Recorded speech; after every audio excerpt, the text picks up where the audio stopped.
Hello, it's Dallas from Dallas. I am so excited to be in the studio today. Today I'm joined by my friend, actress Alison Miller. Her journey of acting began at a very young age. Growing up in a family that moved quite often, Alison discovered theater as a way to express herself. From studying acting at Texas Tech to making a bold move to Los Angeles, Alison made her way onto sets by working behind the scenes and eventually in her own roles. Today, we're going to be talking about her journey, the risks, the unexpected turns, and how she built a life in and around this industry. So honored and excited to have you, Alison. Welcome to Dallas, the podcast. Open hearts, endless motivation. This is Dallas Podcast. Oh my God, he's on the train? Yeah. Okay. Hey. What's going on? Who shot you? This kid, he got shot. Hey, no. Take a breath. Keep them calm so I can help this man. You got me? Okay. Can you do that? Okay, good. You can do it. Okay. Do it. Go. Alison, I'd love to start at the beginning. So your mom was in a PepsiCo commercial. Yes. Take us back to that day. Okay. And what happened? Okay. So I wasn't there, but legend has it. She's told me over the years. And so what happened was we were living in Dallas at the time. I was, under 5, I would say probably 3. And my mom went out on a cattle call to be an extra in a Pepsi commercial. And this was back in the day when they'd have the lead person in the commercial chug the entire yes, I remember soda. those. Okay. Mm-hmm. That kind of thing. Yeah. And I guess their lead actress didn't show up. And they were scrounging through all the extras looking for someone that could take her place. And they found my mom, and she had the right look. And they said, hey, come over here. We want to see if you could actually chug this Pepsi for us. And she'd never done, my mom was very shy, had never done anything. This is the first time ever even attempting acting. And I think she went with a friend who was like, let's go do this. Yeah. And so she went and repeatedly tried to chug it with the director standing there, and she said that it came out of her nose. She choked on it, spit it out, and finally they were like, if you can't do it, then we're gonna have to find someone else, and we'll give you one more try.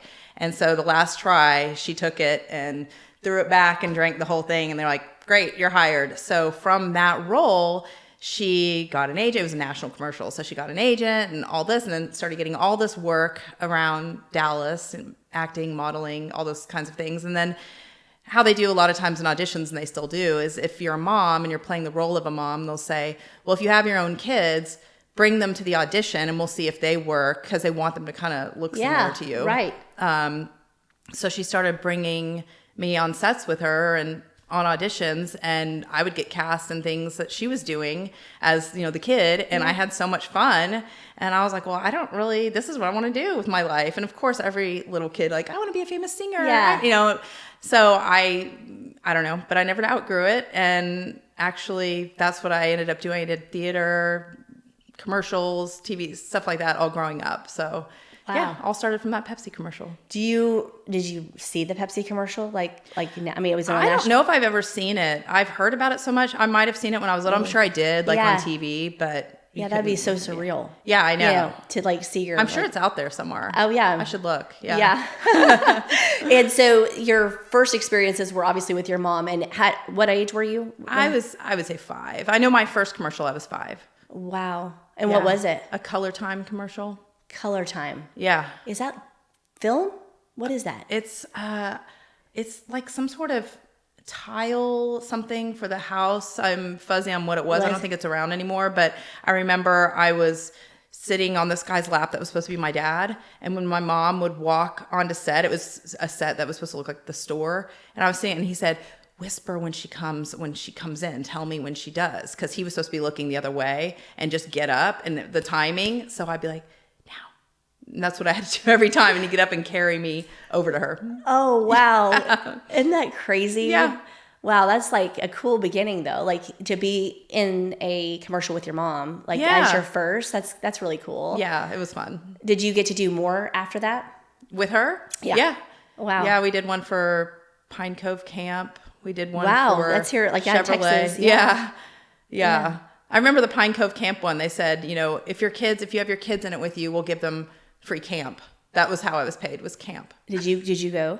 Yeah, I did. Really? And I'd never gone to camp before, and I cried the entire time. So. Oh, wow. Well, that's a Christian camp, right? Yeah, but I'd never gone off. Well, from where your family. Yeah, that would make sense. I think I went on like one camp trip like my whole childhood because I was like, I definitely didn't want to leave my parents. Like I even got invited to go to DC. Like, our kids got to go to DC. Yeah. Yeah, I like forgoed that. I was like, I can't go to DC without my parents. So like I can understand and relate to that. Yeah. For sure. Yeah. Maybe it's just a girl thing because like my son and your kids went. Yeah, you're right. Because my daughter was not excited about going off to camp. But my son was great with it. Yeah. Okay, so fast forward. Now you are, you got the itch. Now you're bug. like, you got the bug. You're like, okay, I'm into this. This is something that I'm very interested and passionate about. So what was the next step for you? Like, well, honestly, so through my childhood doing that, and then when it came time, what happened was we started moving around a bunch. So I lived in Dallas until I was 10, and then we started moving. We moved to the East Coast and moved to all different states, and my parents are divorced. yes. So my dad was here in Dallas. Yes. And we moved all over the East Coast, and we continued doing some acting. Like I did some acting in different places, and when it came time to figure out where I wanted to go to college, I had no idea because I didn't know where my mom was going to be. Yeah. Because she was moving so much, so I didn't want to look at any East Coast schools, and also I didn't really want to shovel snow all the time. Right. I was so tired of shoveling snow. Yeah. So I knew my dad would be here. And that was kind of my home base. Like I would come here for a month in the summer. So I knew that I would have that. So I was like, well, I guess I need to look at schools in Texas. And my mom said, well, your dad and I met at Texas Tech. Why don't you apply there? So that was the only school I applied to because I was like, okay. And got accepted to Tech. Drove out for the first time with my dad, sight unseen, orientation, driving out from Dallas to Lubbock, being like, is that a tumbleweed? That's a thing? I thought that was just in movies. And so, that was, but I had a great time at Tech. Too much fun. Yes. And then I moved out to LA after that. Yeah. So Texas Tech, I can imagine that would be like, you living up in the Northeast and you hearing all the stories of Texas and like, I remember people were like, oh, do they still like, ride horses? Ride horses. Yes. I got that all the time. Right. And so did you ride a horse to school? Yeah. Did people wear shoes? Like I was, yes. Yes. But then you actually get in the car and you're driving and you're like seeing a tumbleweed and you're like, wait a minute. Okay, am I going to start seeing horses? They were right. Yeah. Yes. Are they right? Are they right? Yeah. Oh, that's funny. So you went to Texas Tech for 4 years. Did you study acting there? I studied radio, TV, film. Okay. So back then it was called like telecommunications. It was in mass comm. And I guess when telecommunications became like, people just calling you like on the phone all the time, they're like, So it was radio, TV, film, mass communications, where I learned to, I tell my kids this now. It's not something now that you would need a degree in. I mean, even then, but because people are self-taught now. Kids learn how to edit and do all these things, and you can be self-taught. But I didn't know that, so I was like, oh, I'm gonna learn how to do all this, and then I'm gonna move out to LA and be an actress. Like they're like, let's see your degree. Like where that's not necessary, but I did. So yeah, but I think let's back up because I know you moved a lot, but you also found theater in your moves, right? Like So tell us about that. Like because obviously you started, acting at a very young age with your mom, and that kind of gave you the bug, right? You were like, I'm interested. And then you moved a lot, as you mentioned, in high school. But I know we had talked and you had said something about, you moving and that theater was kind of like where you really got into that. Yeah. And so can you tell us a little bit about that? Sure. Well, because as I had mentioned before, moving a lot for a kid, I'm sure as an adult too, it's really gives you unsteady footing. And so I got to where in the beginning I would invest and make these friends, and the next thing I know, we're moving, and that was really hard. And it wasn't like now where you can be friends on social media or send a text or whatever. Right. It would be long distance calls or letters. I did that too. I had pen pals. Yeah.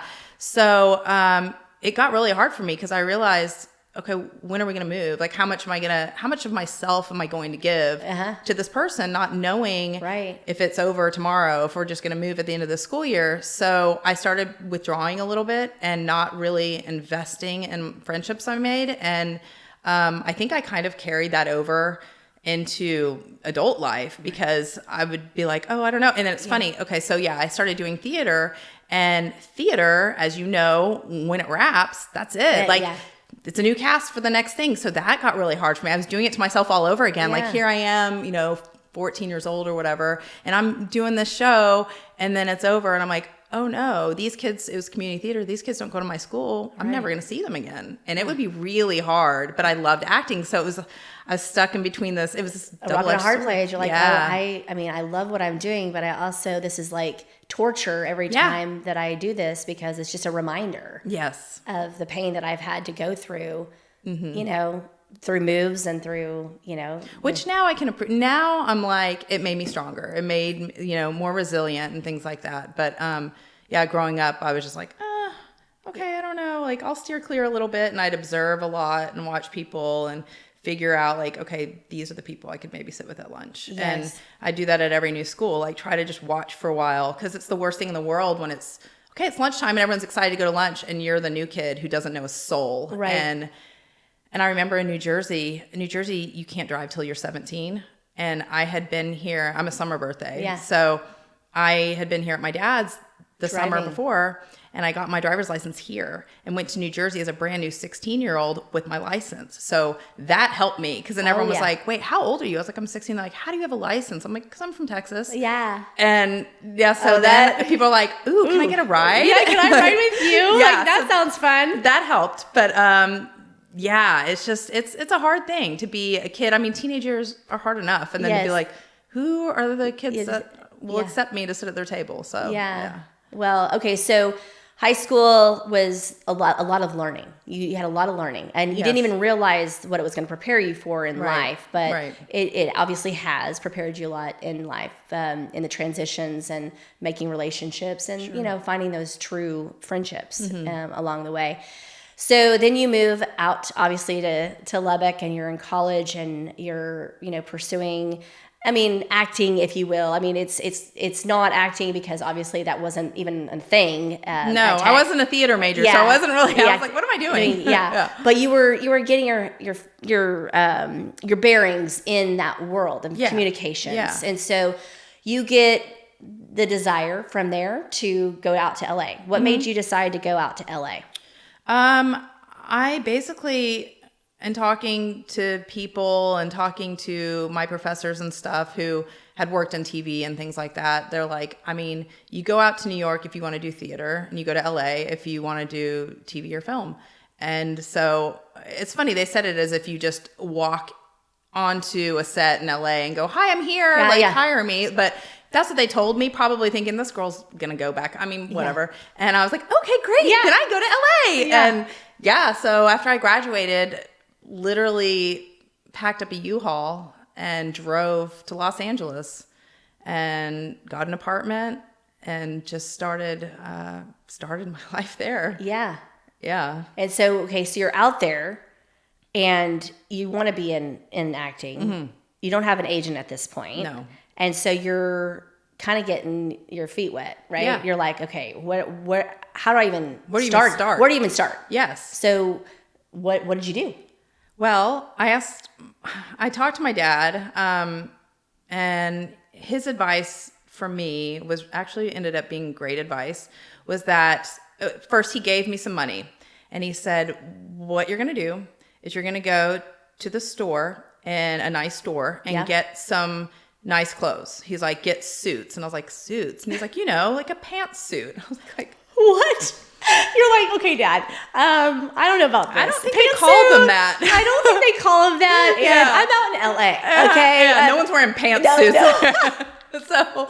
So he was like, go get some nice suits and go submit your resume at different places and show up, and you dress for the job that you want, not the job that you have. I love that. Great advice. And it was great advice. And he told me when I started having interviews, tell them that you're willing to do. If it means mopping up the bathroom, you will do it. That you just want to be there. You just want to be there. You'll do whatever they need. And I did.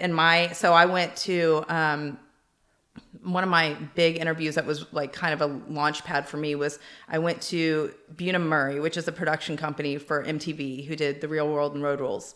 And I went there in my pantsuit.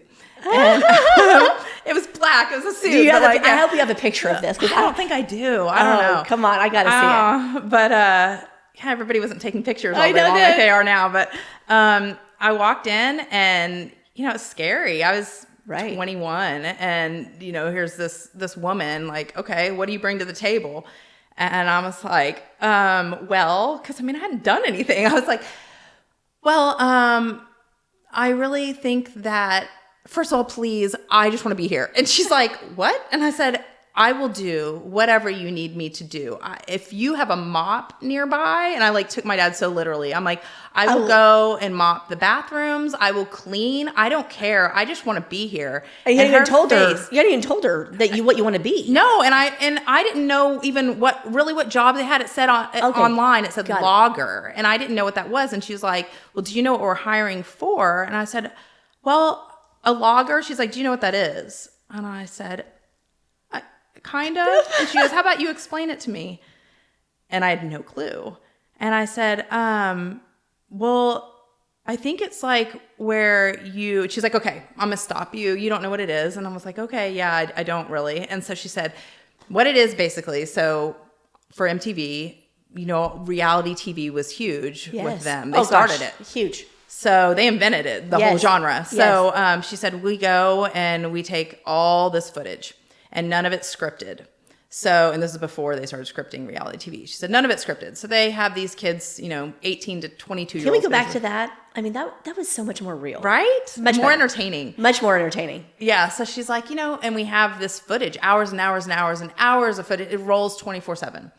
But we don't have scripts for it. And when it comes to the editing bay, the editors need to know what happened in this episode so that they can cut it down. Yeah, right.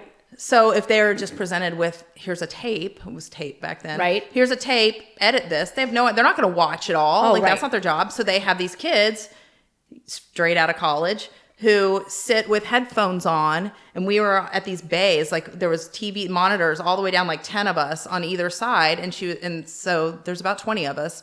And she said, what they do is they sit there, they listen to it, they watch it. And you're going to type in exactly what they're saying. And you create the script. And then that script, once it's finished, you send it over to the editor. And then the editor figures out what the episode is going to look like.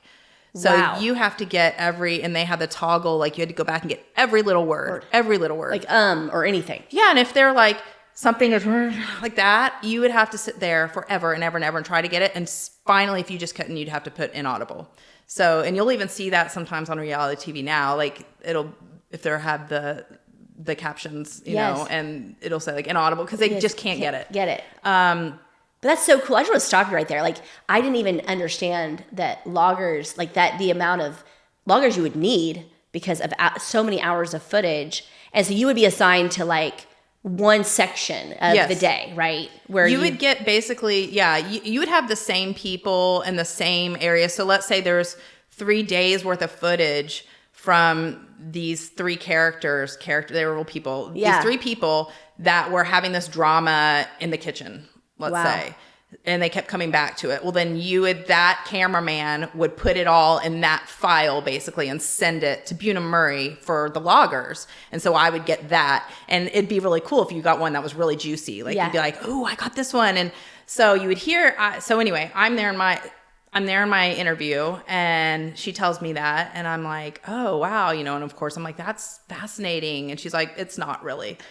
And I said, well, again, I'm just here because I want to learn and I will do whatever you need me to do, even if there's not an opening or right now or in the future. I just want to be here and I just want to help in any way that I can. Right. So, and she, started kind of softening a little bit and she's like, okay. She's like, well, we'll get back to you. Thank you.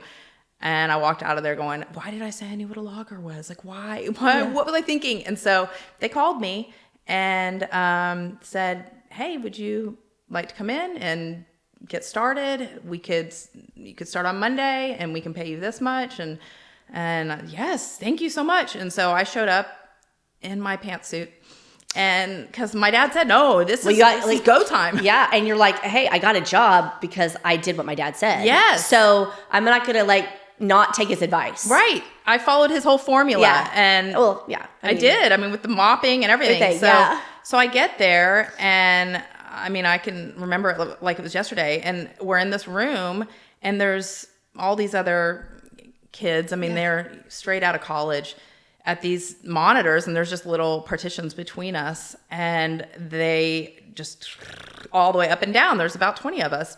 And, they're like, yeah, you can sit at that one. So I sit at the one on the end because I'm like, oh, no. Was there anybody else in suits? Nobody else. What was their attire? Jeans with holes in them, flip-flops, ratty T-shirts. Like they just rolled out of bed. Oh, yeah. Yeah. Oh, yeah. And here I stroll in my pantsuit. Yeah. And I don't even really say anything to them because they have headphones on. They're doing their thing, and I'm like, okay. And so someone's like, just, take one of these. And I sit down and like, here's your tapes, and hand them to me, and I put it in and start. And I noticed that the kids, the young people around me, were taking breaks all the time, smoke breaks, oh, hey, I'm going to you come with me. Hey, I'm going to run to the bathroom. And I would sit there all day and not stop. Like, I would not stop. And they would at some days have to go, you need to go take a lunch break. Like, it's your lunch break, you have to go. So I would go and drive to someplace nearby, get food, eat in my car, and drive back and come back and start logging all over again. And I never spoke to any of the people, but I would always hear them saying, like, they did not like me. They did not like Pantsuit Girl. Like, Pantsuit Girl? You weren't even known by Allison. You were Pantsuit Girl. I'm sure I was. I don't know what they call me, but they didn't like me. I mean, I got that vibe pretty immediately. Right. Like, they were just like, we were really intimidating. You were intimidating to them. Well, they're them. probably like, who do you think you are? Right. Like, you're a logger. Like, they were like the bottom of the bottom feeders. But you weren't dressing for the job. Like your dad said, you weren't dressing for the job you had. It's the one you wanted. Yes. And so, I mean, you had that mindset. Yes, I did. And what I kept hearing them say, this is the running theme, was how, everybody wants to be in casting. We all want to be in casting. And I was just like, well, where's casting? But I couldn't ask. That? And across the hall, there was like an atrium between us. And across the hall was the glorious casting room where, there's squishy balls and people having fun and all this, and those kids just want to go over there because it looked chill. Yeah. And I'm like, oh, that's the place to be? Like, that's where I want to be. And I knew after logging for, a few days in, I was like, this is tedious. I mean, I can't do this forever, but I enjoy editing and stuff. So it wasn't horrible. But so I kept hearing them say that, and I was like, okay, yeah, everybody wants to be in casting. These kids aren't gonna, look at, like, I could just tell the difference. I was like, I don't see them. They're not good workers. They leave all the time. I could see through the window. They'd be outside just smoking. And I'm like, okay. And I just kept doing my thing. Like, I kept my head down and just kept going. How long were you a logger before? Man, it wasn't very long at all. Really? I would say under a month. Wow. And the next thing I know, somebody calls my name and says, hey, Allison, can you come here? We need to talk to you. And I was like, what did I do? What's wrong? And they're very serious. And I came over and they said, somebody in casting wants to talk to you. And everybody, is looking and seeing somebody in their own pantsuit come and get me. And I said, oh, okay. Now? Yeah, now. Wow. And so I went over there and they were like, hey. And then the scary boss lady over there said, come into my office. And I said, okay. And I sat down and she just basically, it wasn't even an interview. It was basically, you already had we want you. We want you to start here. We see how hard you work. We see that you're here on time every day. You stay late. You don't ever stop. And we need somebody like you on our team. And there was only, I think at that time, 5 of them. And all these other departments and stuff. And does that sound like something you'd want to do? Let me tell you how much you're going to make, which was like quadruple what I was making as a logger. And I said, absolutely, thank you so much. And I could not believe it. I was shocked. So then I started working there. And what did you do for that? Like, what was your role in that? starting out, I was what was called the travel coordinator, Okay. which wasn't a lot of fun. I had to book all the travel arrangements for all the cast members or the people that had made it far along and like far enough in the audition process. So if they were like round 3 or something, because we'd go and do these casting in different cities.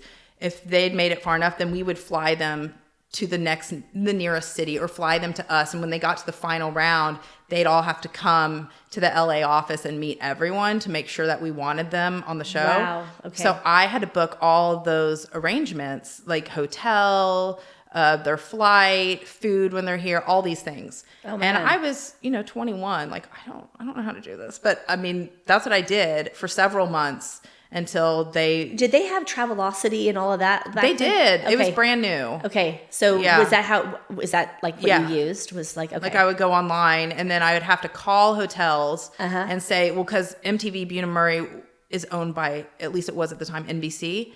So they'd be like, use your NBC credentials, even though it didn't work. Like, they're like, say that. So I'd call a hotel and be like, hi, this is Allison from NBC. And I work for MTV's The Real World and Road Rules. And they'd be like, oh, hi. People immediately get starstruck. Yeah. Like, yeah. And I'm like, I'm just seeing what type of discount you have for media. And they would give us, I didn't have any credentials to prove. And they would just give us these discounts. And so that impressed my people in casting. Like, wow, this is a great deal. discount. Yeah. So I did that for a while until they pulled me actually into the casting group and I started traveling with casting. So Okay, so you did that, and then you go into casting. And this is kind of like, you're like, this is where a sweet spot for you. yeah, I enjoyed it. It was good. I mean, it was what everybody wanted to do there. But I realized once you cast a show, you have this long break, a hiatus. And so we would cast something and then it'd be like, okay, see you guys in 3 months. And I was like, what do they do for money? How do these people do this? Yes, right. And so they're like, oh, you go on unemployment until we go back. And that's what everybody did. And so I said, oh, I didn't know that was a thing. And so I started going on unemployment until I relayed that back home that like, how are you surviving? Oh, I'm on unemployment. And it was we're not doing that. You're not going on unemployment. We're not going to, Do that. monkey with the system and try to, And so I realized at that point, which I didn't even know. I didn't think anything about. I mean, it makes sense. Like, what are you supposed to do? Like, Yeah. I mean, I'm sure that's what they do. Still, I mean, I'm sure. Yeah. So, I was thinking about it and I'm like, this isn't why I'm here. I didn't move to LA to be a casting director for reality TV. Like, it's not that was not my dream. Right. So Can you explain what that is? Like, what is a casting director for MTV? What do you do? Well, for MTV Real World, the Road Rules, the Challenge, those types of things, it basically would be, we would go from, let's say we go to Billings, Montana. And because there's a whole population and you say, hey, we're coming, and you put it out there, we're coming to your town, and it'd be advertised on TV, this date, be there from 9 a.m. to 9 p.m., come on out. And so there'd be like American Idol, like lines of people wrapped around a building. Okay. And we would sit there all day in a hotel room with cameras rolling and just have people come in and talk to each person. And you can tell within about 30 seconds. If they're going to be good. Yeah. And I mean, those huge cattle calls, absolutely. So people would come in and be like, and the mix of personality you're looking for is someone who's going to be good TV, looks good on camera. I mean, that was always a thing. Like, and then has a little bit of a crazy side to them. So they're willing to speak their mind. Yes. Willing to speak their mind and say what they think, but not too far. So everybody would have to do a psych evaluation if we got that far. We would have to, because we didn't. You can't have a crazy person. Liability. Yeah.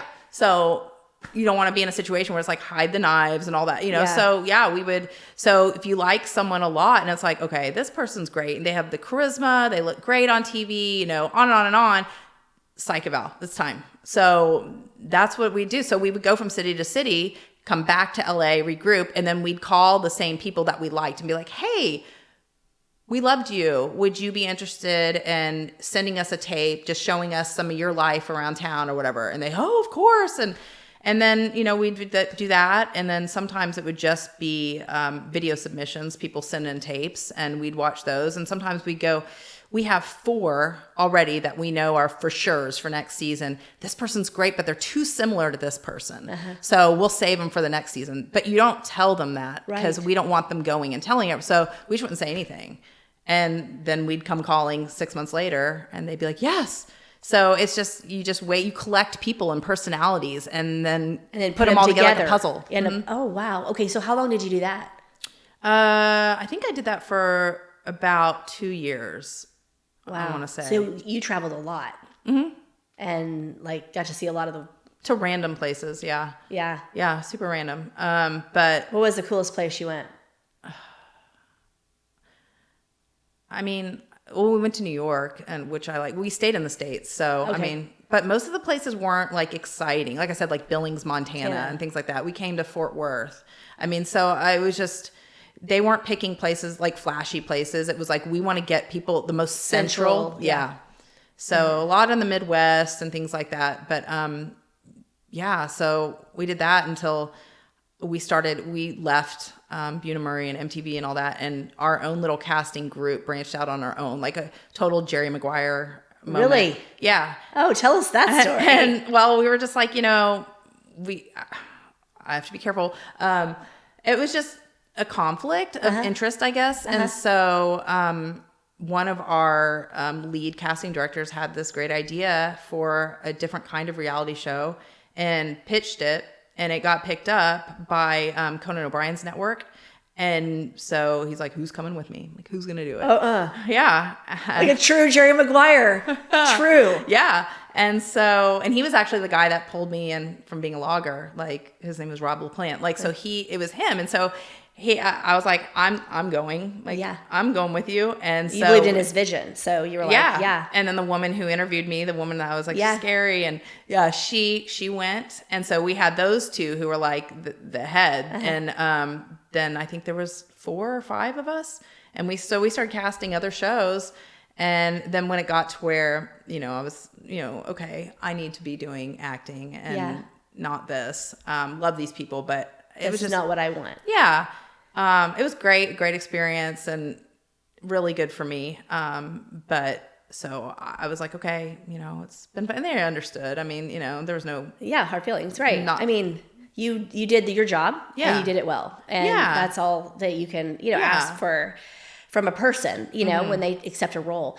So here we go. We have this desire and this bug from the time you're young to middle school, high school, traveling, moving from place to place, and, theater being kind of the way in which you had grounding, I should say. And then you go to college, get communications, kind of learn that side. And now you're, out in LA, you take your dad's advice, you become a logger, have very, quickly are noticed.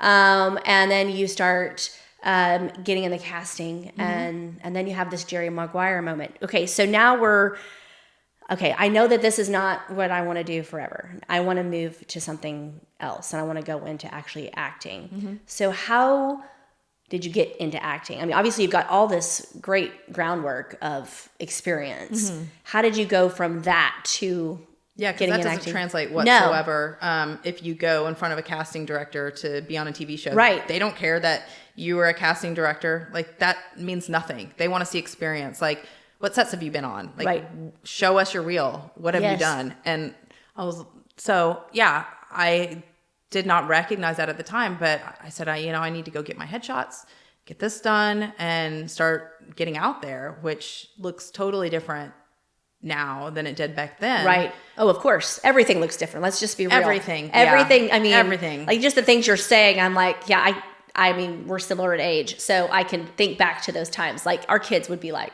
what? Yeah. Like, I mean, they don't even realize a phone was like connected to the wall. You know what I mean? Right? I mean, so yeah. Yeah. So, I mean, I went, got my headshots taken, and what you would do back then was just mail them. Literally, put them in envelopes and mail them to all the agencies around town. Right. Which costs a lot of money, by the way. Costs a lot of money. Yep. And the odds of you being noticed in a stack of headshots, right. I mean, just doesn't happen. Yeah.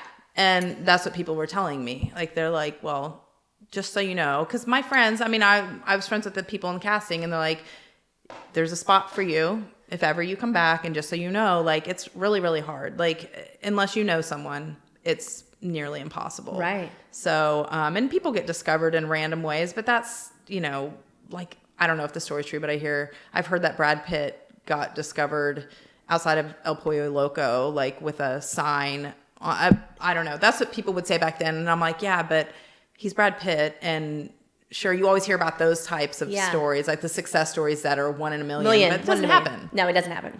So I said, okay, all right, well, that's fine. So I ended up getting an agent to call me and said, hey, we can, you know, send you on this and that and whatever. Well, so I went and started doing extra work because it was actually, you know, I was on a set, good experience around that whole industry, which is, I just felt at home there. Yeah. So I was doing random extra work here and there and stuff. And I was working on 24 when they had put me in on 24, you know, each episode is an hour. Yeah. And it takes multiple days to shoot one episode. And whatever you're wearing in that hour, you're wearing for every day you're there. Yes. And so you better hope that you're in comfortable clothes. Well, I was not. I was in, you know, these tuxedo, like they had the striped on tuxedo pants, women's tuxedo, not a pantsuit. I know you're I know.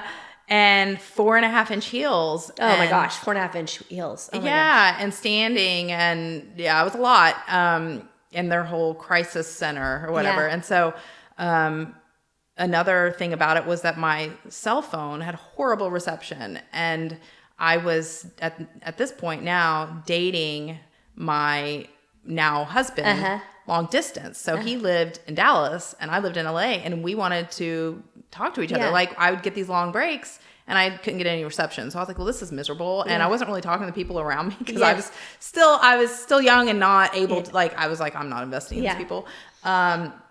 So I mean, I enjoyed it. It was great. But then somebody came on set and said, hey, would you like to come over and audition over at Scrubs and see how that goes? And yeah, of course. So I went over to Scrubs and got in there, realized, okay, here I could be in Scrubs and tennis shoes.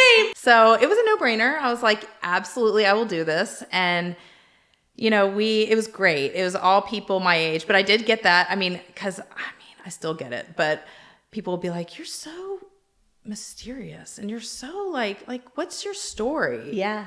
Why don't you talk to us? Like, what do you, and I knew people thought, like, I hear that friends will tell me that, like, oh yeah, when I met you, you were very standoffish. You seem very aloof. Like, people have said that I act like I'm better than them. And I'm like, that's not my heart at all. No. It's a protection thing. Yeah. And so I'm like, that's not me at all. Right. I hate that I come off like that. Like, I don't want to be that person. And I didn't think that about you. Okay, good. And like, having kids kind of forces you to break out of that a little bit. Shell, like, you know, but so I started getting that on Scrubs, and people being like, well, what's your deal? Like, how come you don't talk? And I remember saying to this one guy who just kept bothering me, and I had a boyfriend. So I was like, I don't have anything to say to you.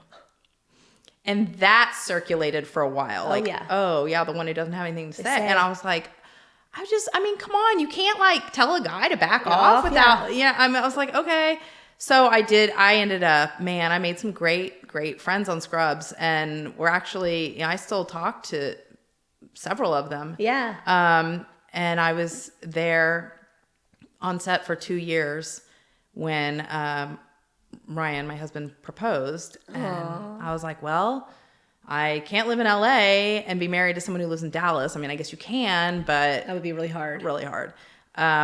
So yeah, I moved back here after not living here since I was 10, and was like, what? It was like Lubbock all over again. Yeah. What am I doing here? What is this place? Where's the beach? Like, what are we doing? And I didn't know anyone, all over again. And it was like this PTSD all over, and like, in my 20s going, why did I do this? And so Ryan would be at work all day. And I'm like, I don't have anyone here. Like, I just don't. And it's awful. And I was miserable for probably the first 3 years I was here. And I let Ryan know every day. I am miserable. This is awful. Why am I here? Yeah. And then, I got a job at a studio here and started getting back into acting. And it was really good. Like, I can't imagine being in LA now.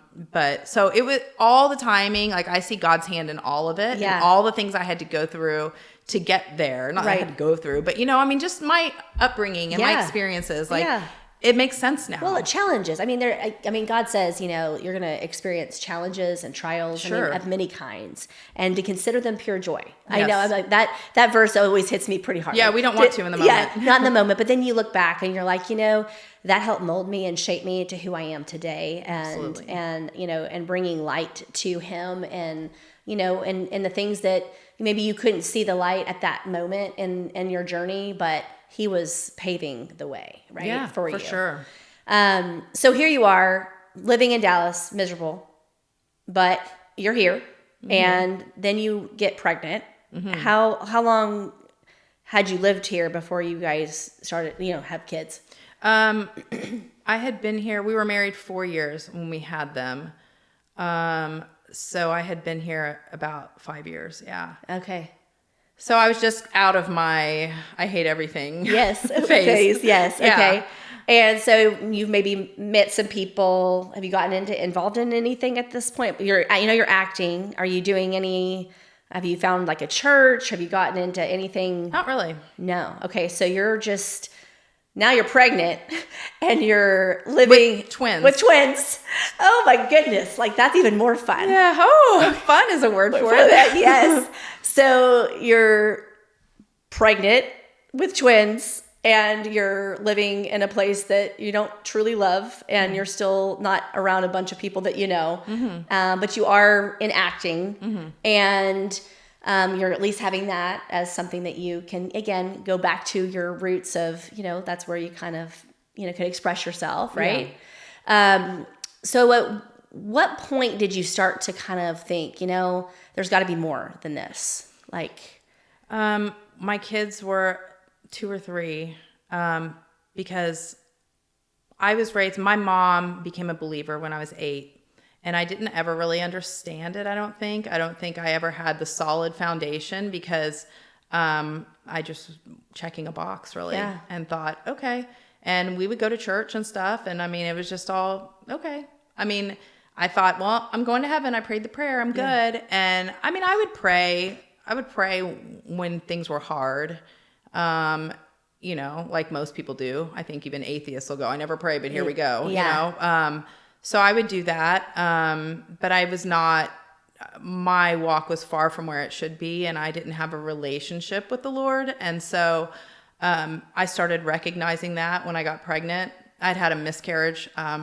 I'd had 2 miscarriages before my twins. And so that for me was devastating. Yeah. And then I still say to this day that those 2 babies that I lost, that God gave them back to me with the twins. Oh, that's a beautiful story. Yeah, it was incredible. And I can still remember, I've never been so low going through those 2 miscarriages. And then, the beauty that God makes. And so I just, when I found out at our second sonogram that it was twins, I couldn't believe it. We'd already told the family and everything, I'm pregnant, and then we went back and told everyone, it's twins. Yeah. So, what a beautiful miracle that God gave you twins when you had 2 miscarriages. Yeah. And obviously he never moves. It's us that move. Absolutely. So, obviously now you're looking, you can't help but question, is there really a God? Because here I am growing with these 2 twins. Is he really real? I want to believe it, but is he really real? Right. So what was the turning point for you that made you kind of say, okay, I'm going to do some more digging? The turning point was when there were, like I said, 2 or 3, and I was looking to put them in a Mother's Day Out program. And there was one at the church that was 10 minutes from us. And I remember telling Ryan, this is good. This is a wholesome environment, all these things. And then I started thinking to myself, just, so what? Like, if it's not real, if we're all just, pretending and, oh, God is good and all that, but there's nothing really, there's no substance behind it. What's the point? Right. Like, why do this? Why go through, taking them to church and putting them in this church Mother's Day out, all these things? Like, why? Like, it doesn't matter. And so I really had to wrestle with that. And I did. I started, I'm oddly a research nerd. So I like to research, I get really into it. And I started researching apologetics. I didn't even know what that was. Yeah. And I just started saying, like, how do I know the Bible's true? Like, Googling this stuff. And how do I know? And I got really into textual criticism, which is the study of all the ancient manuscripts to see how we got them and how we got the Bible. Because that was my big thing. Like, we can say, oh, this story happened here, but if we can't trust what it was written on, if we can't trust the texts themselves, what does it matter what's written in them? Right. Like, if we don't know that these things, like, how did we get them? Because you've heard over the years, people go, oh, it's like a game of telephone. Someone told someone who told someone else, and then someone wrote it down. And over the years, it's been changed so many times, we have no idea. And I wanted to know. I was like, I want to know. So I went, it was when we had a Lifeway Christian in Plano, and I went and bought, to start, like 20 books about it. And they didn't have a ton of apologetics material. And I got everything I could and just started reading and reading and reading. And my husband was finishing his MBA program and was like, why are you doing this now? Now I'm about to graduate. Why now? I'm like, I can't help it. I don't know. I can't stop it. Like, I just have this overwhelming need to know the truth. Right. And so the more I read, I was like, I can't believe this. And then finally I opened up the Bible and read John and started reading John. And halfway into it, I said, there is no way this is not real. And I started then getting into the archaeology, and I was like, every single place I turned, there was evidence. It was like, anytime I tried to, because I said, I'm going in with an open mind. I'm going to look at all different faiths, all of them, because I don't really have a tie either way. And I want to know for my kids. Like, who cares about me? I just want to know. Right. And I was blown away by the evidence under every rock that I turned over there. And I'm just like, people don't know this. Yeah. No, they don't. They don't. They don't. I mean, it takes work to do what you did. It does. I mean, hours and hours and days and weeks and months, years to really research, where you got to. I mean, not very many people do that. So you took copious notes, I'm sure. Yeah. And you were diligent in creating, your own proof. Mm-hmm. And what did you do with that?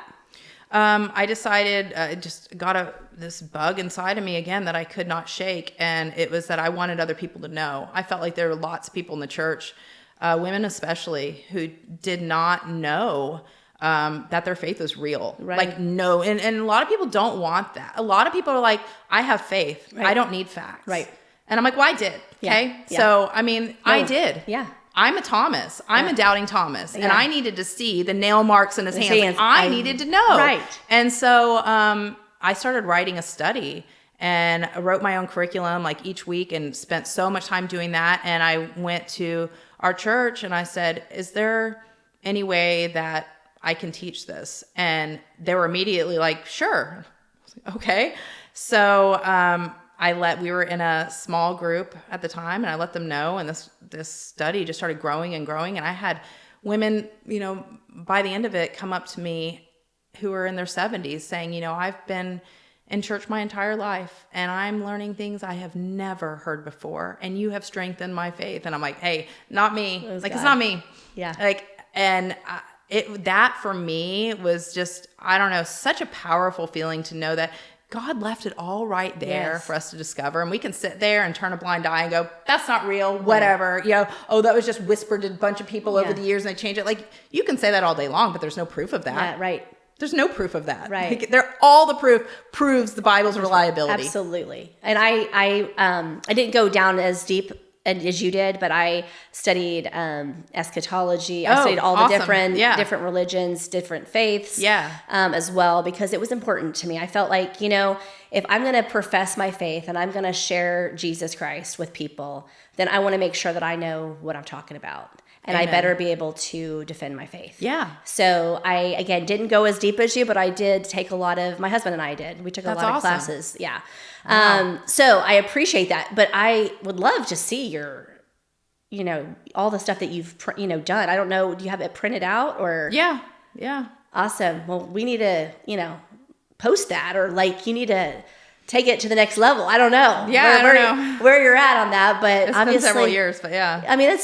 There's so much people out there I know that would appreciate that. I know I would. So I know there's others that would. I appreciate it. I'm like, man, yeah, it's mind blowing. Yes. So now you are, okay. So your mom planted this seed at 8 years old with you. Mm-hmm. And it's amazing to me how God used that seed that you accepted Christ at 8, didn't really know what that meant. Yeah.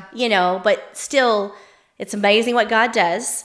And now you are fully invested and you're like, I know that Jesus is real. I know this story is real. I know the Bible's true. And I am not only know it, I can prove it, the facts behind it. Mm-hmm. And now you're raising your kids in this Christian home and teaching them all about Jesus. So where does acting fit in all of this? That's a great question. Well, yeah, because I did have my, as they say, testimony building years in college in LA, and I still was the same. I still had the same desires, and what I feel like when we have strong passions and desires, those are things that God put in our hearts. Absolutely. And we need to use those talents and abilities to honor him. Amen. And if we start doing it for ourselves, it's going to go off the tracks. Right. But if we say, okay, God, you put this in me. Yep. You gave me this. Show me what I can do with it. And I started having to really reevaluate the roles that I was taking and things that, I'd read a script and go, it's acting. I can say this. Yeah. It's fine. And they weren't, not that it's not wrong to do things that aren't Christian, Christian movies or something, but I wanted to have integrity with it. Right. And so I said, I'm not going, no more am I going to go out there and do roles that I even make me feel uncomfortable. Right. Because the Holy Spirit, the Holy Spirit is only present when, it's always present, but it's not as strong when we're not in alignment with God. Yeah. Right. So if we're doing things that are not in alignment, then the Holy Spirit's muted more. Yeah. Yeah. And if we're chasing things that we know that we don't feel right about, then and people can say, oh, what's the big deal? You start making little concessions, right? Then you're leaving God out of it. Yeah. If they become big. Yeah. Little ones become big ones. Yes. Overnight. You don't even realize. Right. So, I started plugging in more to doing things with Christian production companies and things like that, and writing and all of these different things, and taking roles that were beneficial to other people's faith. And I didn't want people or my kids to look at me and go, so you're a believer? Yeah. And this is okay. Yeah. I was right. just I don't want to be a hypocrite. Right. So, and does that make roles less available? Absolutely. Yep. Makes it a lot harder. Yeah. To say, I'm SAG-AFTRA. Yeah. It's hard enough in Dallas when a lot of stuff is non-union. It's hard enough to find things, much less than if you're going to cut out most of them and right. say, I don't feel right about this script. Right. I just don't. I'm sorry. And people going, why? What's wrong with it? Right.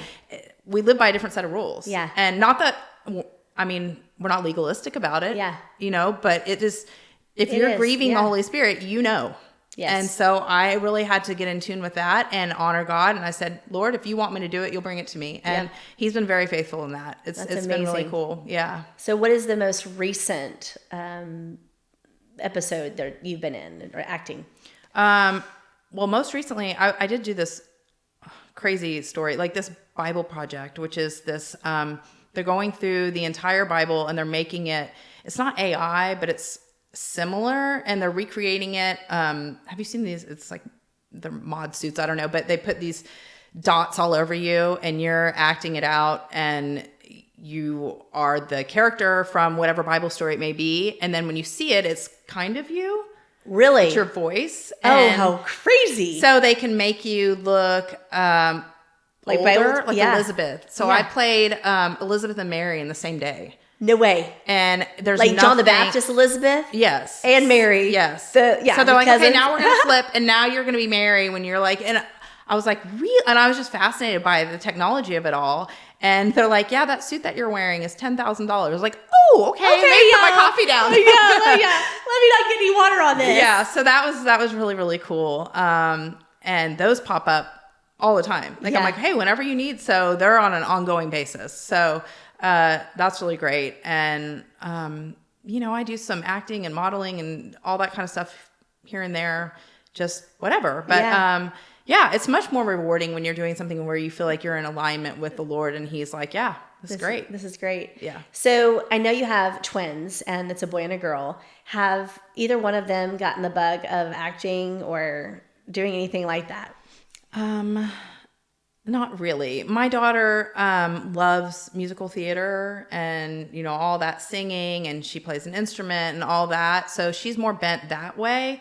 And then my son, he loves like the behind the scenes kind of technical side of it, the editing, which I love too. Yeah. But he loves editing and putting together, like he's becoming this little filmmaker. Wow. So, and he has he's just started his own clothing line, and I mean, it's incredible. But yeah, so not the traditional, they're not me. I want to move to LA and be an actress. Yeah. No. Thankfully. No, they're not going that road. Yeah, no. So, but yeah, they have their own creative Did I see outlets. somewhere on social media that you and your daughter did something together? What was that?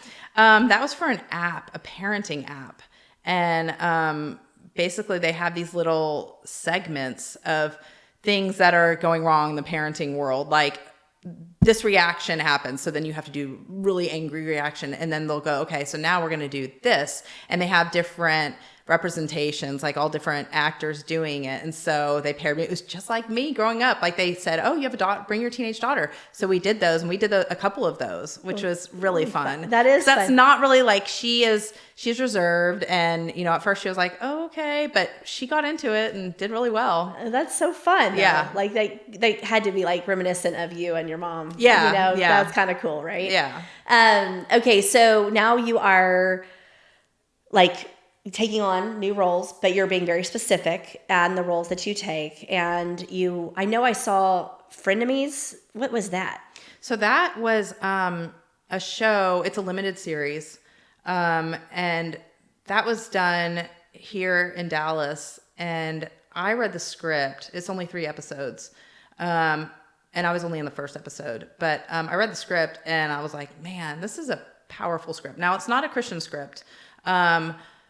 But the writer, like the more that I got to know some of the cast or some of the crew and the writer and everything, they had a gospel singer in it. And so they were talking, all these, Christian themes were popping up and talking to them. I was like, okay, now I understand. So that was really, and he said it was the first thing he'd ever written. And that was an incredible experience. And at the end of it, he's like, well, we need to work together more. I'm like, hey, yeah, tell me when, whatever. Yeah. So that was really cool. And I think, I went to the red carpet. I feel like it probably came out. We watched it there. Yeah. So I wasn't paying attention. Like my dad would be like, when's that coming out? I'm like, I don't know. But yeah. And you do these shows and then you have to sign these NDAs. Yeah. And so people will go, what was this? When's this coming out? I'm like, I can't really respond to that. And then it looks weird. Like people are like, okay, you're posting about it and then you're not going to say anything. And I'm like, I just can't. So, but I don't even know if that's come out yet. I'm sure it has. But yeah, there's a lot of instances like that where I'm just like, I don't know what I can say. I don't know how much information I can give. But that would be hard because you're like, I'm posting about it. But you don't want me to say anything about it. Right. Yeah. Right. Because one side is like, post about it. Yeah. Your agent. Probably. Yeah. And I'm like, okay. So then I post and then people, friends, family, Yeah. well, just tell me all about it. Yeah. And I'm like, I can't. Sorry. Yeah, And now it looks weird. So let me private text you, private message you about this because I can't. So, yeah. What's been your favorite role that you've done?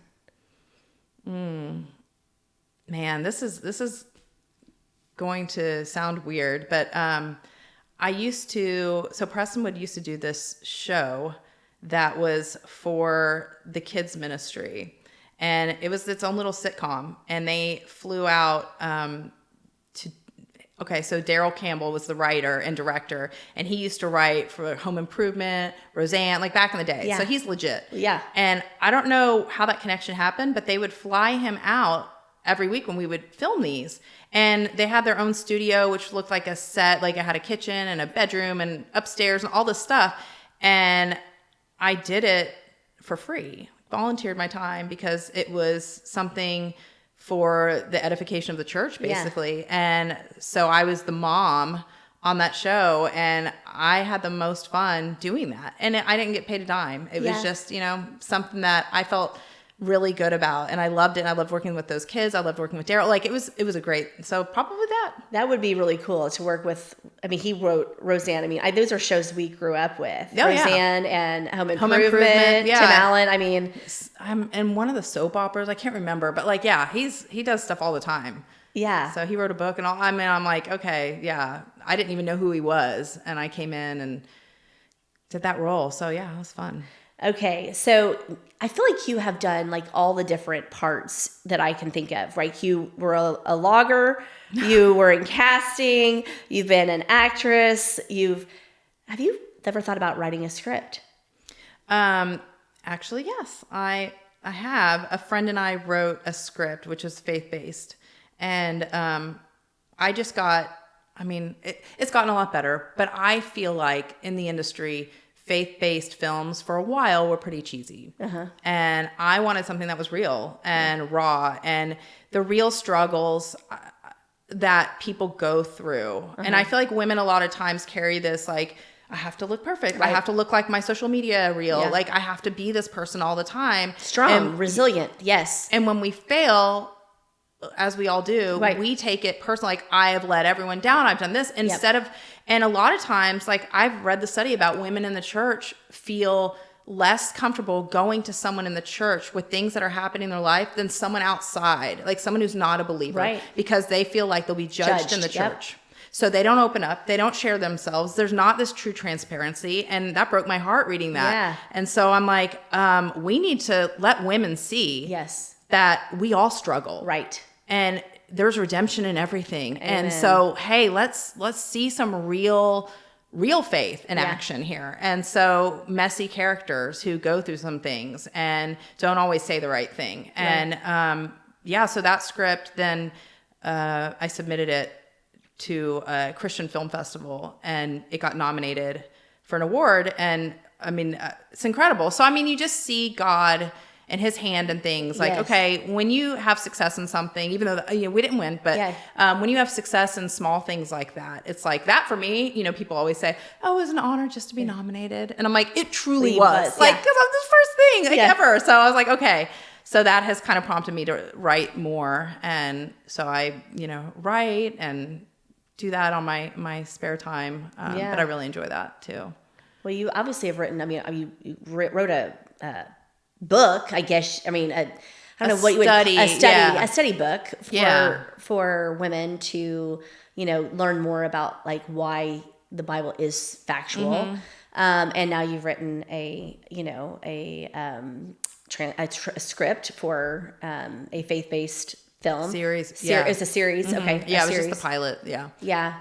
And so where do you see yourself like in the next 5 years? I mean, you've accomplished so many things and you've done so many things. Like, where do you see yourself in the next 5 years, and what are your goals? Honestly, I don't set specific goals. I guess, I don't know. I'm more of a wherever I feel led. Yeah. So I really do try to, and it's hard, because, we're human. But I do try to give it just to the Lord and say, open the opportunities, let them, come to me. I'm not going to go like I was in LA, banging on doors and, I mean, if the opportunity comes to me, then, I'm going for it. Right. But right now, I'm really getting into the writing side of things. And,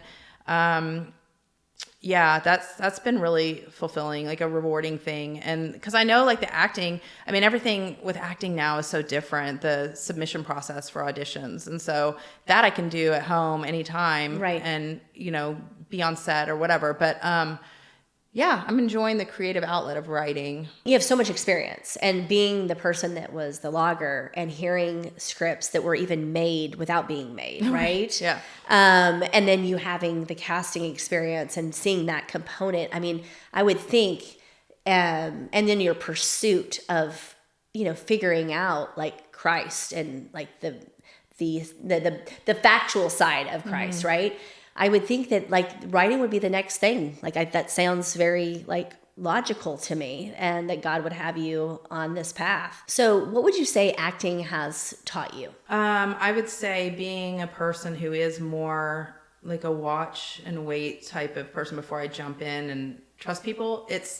I enjoy being able to be someone else and have that. That was one thing that was teaching Bible studies was really hard for me. And I talked to my mentor about it. I said, I have no problem being up in front of the class and speaking and doing all that because I had it scripted, what I was going to say. Right. But as soon as class was over and people wanted to come up and talk to me, I had a really hard time with that. I was like, I'm not comfortable doing that. Like, getting to know like people coming up and sharing and being vulnerable. And I'm not there yet with that person.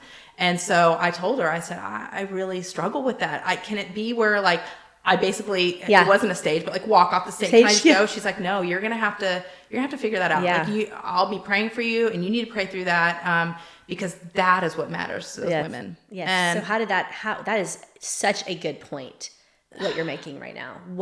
How do you do that? It's hard. I'm not great at it, but acting allows me to be someone else. I'm not vulnerable. When you're acting, even if you're sobbing in a scene, you're not vulnerable. It's not you.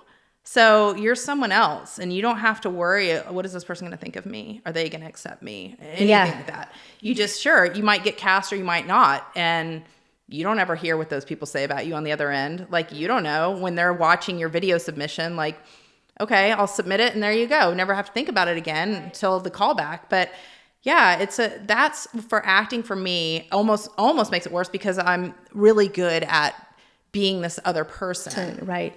And then teaching really was where I was like, I can do this. Yeah, I can get up in front of people, of course. Yeah.